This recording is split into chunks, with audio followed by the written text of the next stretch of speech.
You know what?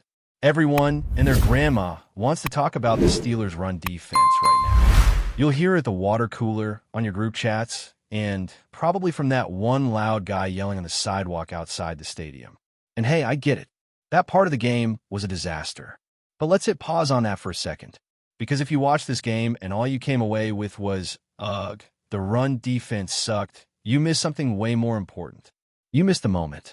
The moment when a football team found its quarterback. The moment when the offense finally said, hey, we can carry this thing. Good morning, good Monday, wherever you're tuning in from.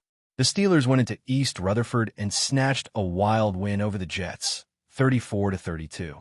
Not pretty, not polished, definitely not perfect, but man, was it fascinating, especially if you were watching number 8. Forget the stat line for a second.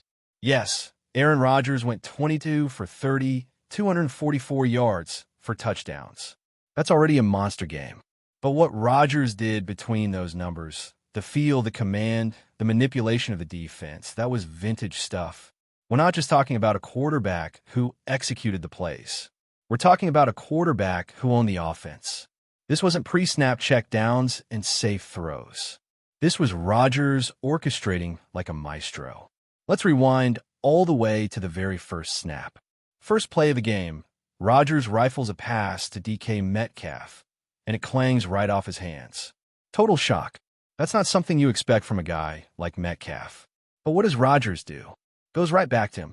Second play, boom, hits Metcalf again, and this time DK does what DK does. Turns into a freight train down the sideline, blazing past defenders like they're traffic cones. You could almost hear the Jets' sideline gulp. From that moment, the tone was set. If Metcalf is going to be that guy, they had a problem. And guess what? The Jets knew they had a problem. Aaron Glenn, their defensive coordinator, is no fool. He watched that sequence and realized, all right, we got to clamp down on number 14, or he's going to end this game by himself. That early spark from DK forced Glenn to adjust, to throw help his way, to pull coverage and safeties in directions they didn't plan on. And that's when Rodgers went to work. Still in that first drive, Arthur Smith called up a gorgeous play design. And before anyone wants to complain about Smith's overall game plan, let's just appreciate this moment. This play was art.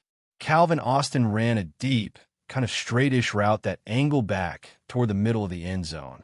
The Jets' defensive back, thinking he was the last line of defense, chased him. Meanwhile, Darnell Washington peeled back toward Rodgers on a short option. And suddenly, right in between the chaos, Ben Skoranek, yeah, that guy, probably 6th on the receiver depth chart, is standing all alone in the middle of the field. Not just open. NFL Next Gen stats open. According to their tracking, Skoranek was the most open Steeler receiver on a touchdown in 8 years. I don't know who tracks that kind of stuff, but bless them. Rodgers hit him without hesitation. 22 yards. Skoranek could have moonwalked into the end zone. Now fast forward to the locker room after the game. The receivers are hanging out. DK's sitting, Cal standing next to him, Skoranek's still lingering around. Arthur Smith walks in, casual, nothing official, just some real football talk. And I say something like, Rodgers did a great job finding options out there, not just the obvious ones. And I turn to Skoranek and ask, hey, were you even the primary on that touchdown? And he just shrugs and says, there's no such thing. It's Rodgers. Now come on. That sounds like the kind of thing a guy says just to hype his quarterback, right? But then Cal chimes in and says, you know that my touchdown was the exact same play, right? I'm like, what do you mean the same play? And he says, go back and look. It's the same route, the same motion, same setup. So I do. And it was the same play. Cal runs that same deepish line and hooks back in. Darnell Washington is up there again. The difference? This time, the Jets defender who chased Cal the first time just freezes. He doesn't budge, feet glued to the turf. And Cal just breezes into the end zone like he's jogging through a walkthrough. Rodgers finds him, boom, touchdown again. That's the brilliance of what happened here. This wasn't just execution. This was psychological warfare. DK Metcalf forced the Jets into a reactive state.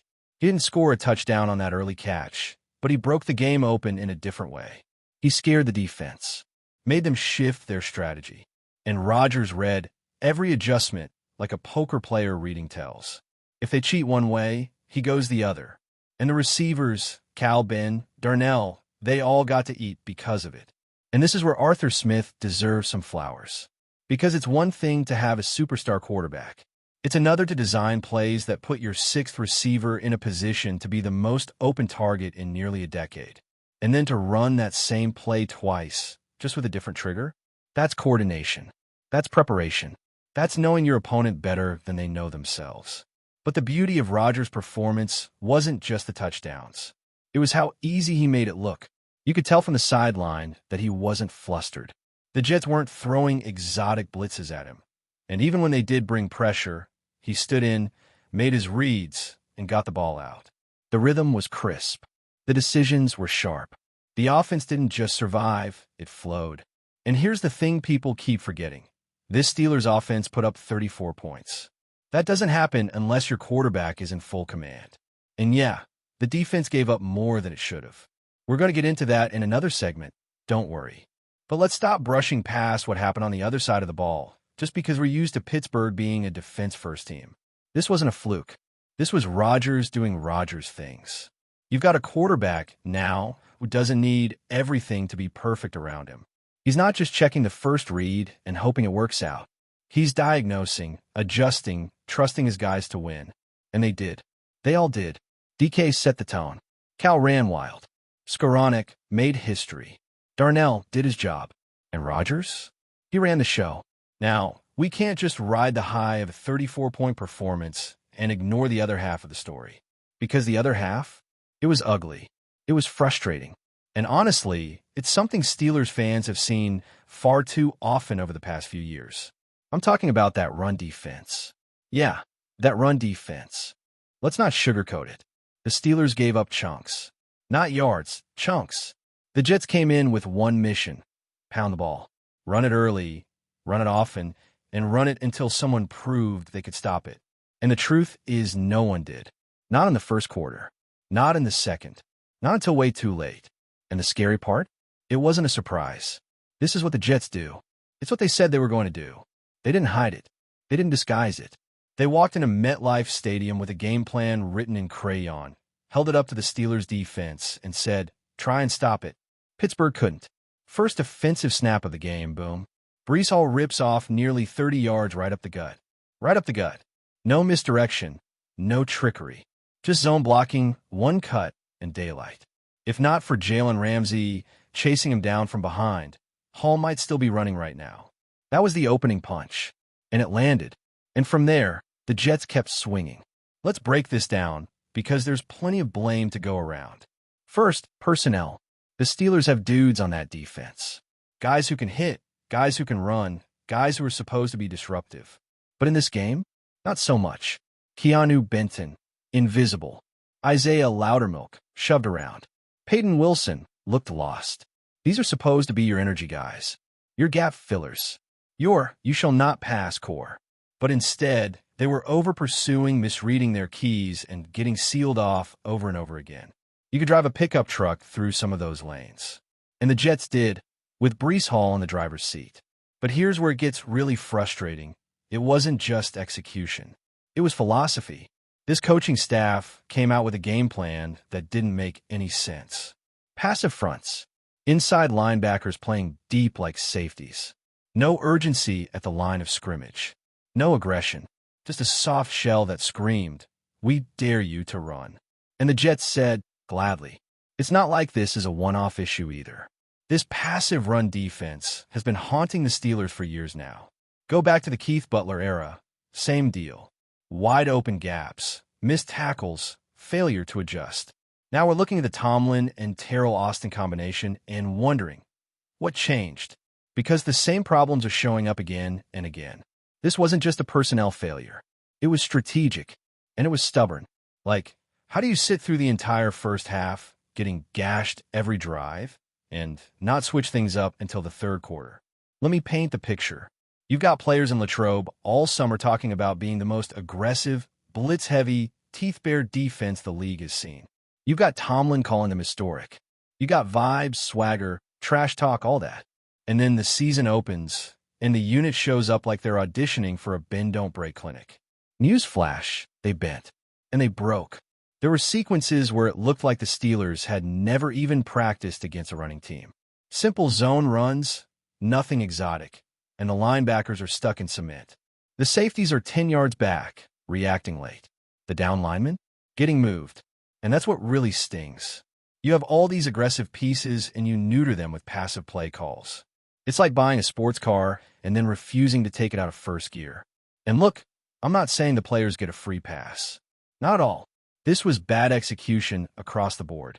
Guys missed tackles. Guys got beat one-on-one. Guys looked confused. Keanu Benning got bullied at the point of attack. Loudermilk couldn't get off a block. Peyton Wilson, who's usually flying to the ball, looked like he forgot the GPS. This wasn't a case of they tried their best, but the Jets just made great plays. Nah, this was poor gap discipline, poor positioning, poor effort at times. They got outmuscled, outcoached, out-everythinged. But coaching matters, and this staff blew it. Flat out. When you know the other team's going to run, and you still come out like you're trying to defend a four-wide set from Patrick Mahomes, that's malpractice. When your first adjustment doesn't come until the third quarter, when the damage is already done, that's inexcusable. This is a staff that's supposed to pride itself on preparation, on being one step ahead, on living in the details. But they got caught flat-footed, and they stayed that way for way too long. And here's where the questions get louder. Because when the run defense fails year after year, even as the names on the field change, what's the common denominator? The system, the structure, the philosophy. And who's at the center of that? Tomlin and Austin. They're the architects.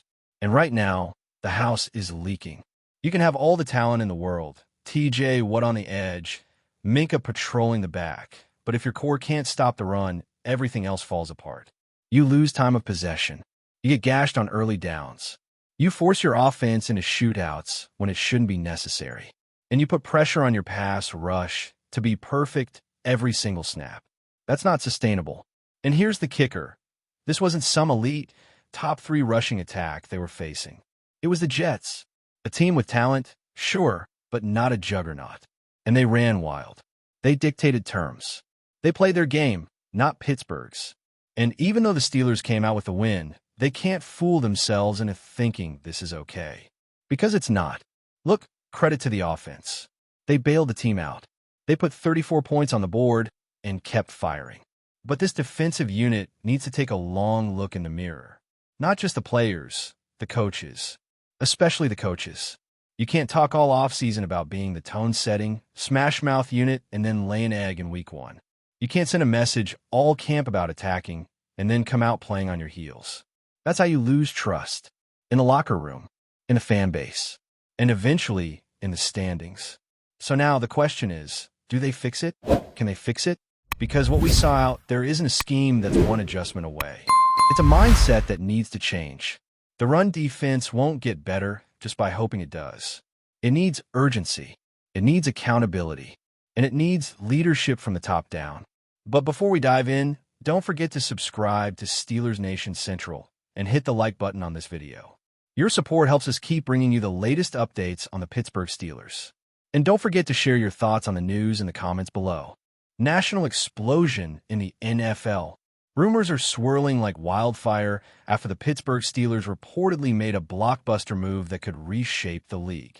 Word on the street suggests that TYREEK Hill, the explosive wide receiver known for his game-breaking speed and agility, has officially joined the Steelers, and insiders are already hinting that he's becoming Aaron Rodgers' ultimate weapon. If true, this signing could send shockwaves across the AFC. Hill, often called Cheetah for his blistering pace, has a knack for turning any play into a highlight reel. Pairing him with RODGERS, a quarterback renowned for his precision and uncanny ability to read defenses, creates a duo that could terrorize defenses week after week. Imagine Hill streaking down the sideline while RODGERS drops the ball with surgical accuracy, a combination that may leave rival defenses scrambling and highlight reels filled with jaw-dropping catches. Sources close to the team hint that the Steelers' front office has been plotting this move for months, quietly negotiating behind closed doors while keeping fans on the edge of their seats. The thought of Hill in the black and gold uniform has sent Steelers Nation into a frenzy, with social media already lighting up with speculation about the pair's immediate impact on the team's Super Bowl hopes. Of course, nothing is set in stone until the ink hits the contract, but the chatter in league circles is relentless. Analysts are already projecting historic stats if Hill and RODGERS manage to find a rhythm early in the season. Could this be the missing spark that propels Pittsburgh to the top of the AFC? Only time will tell, but one thing is clear. The mere possibility of Hill running routes for RODGERS has injected an electrifying buzz into the NFL rumor mill. Stay tuned, because if this deal goes through, the Steelers' offense might just become the most feared in football. Fast, precise, and nearly unstoppable. Fans are holding their breath, and the league is watching closely. Could this pairing be the start of a new dynasty, or is it just another tantalizing tease in the NFL's endless carousel of rumors? Either way, the national explosion has begun, and Steelers supporters are already dreaming big. That's it for this update. If you enjoyed the video and want to keep receiving exclusive news about the Pittsburgh Steelers, make sure to subscribe to Steelers Nation Central and give this video a like. We always look forward to hearing your comments and opinions. See you in the next video.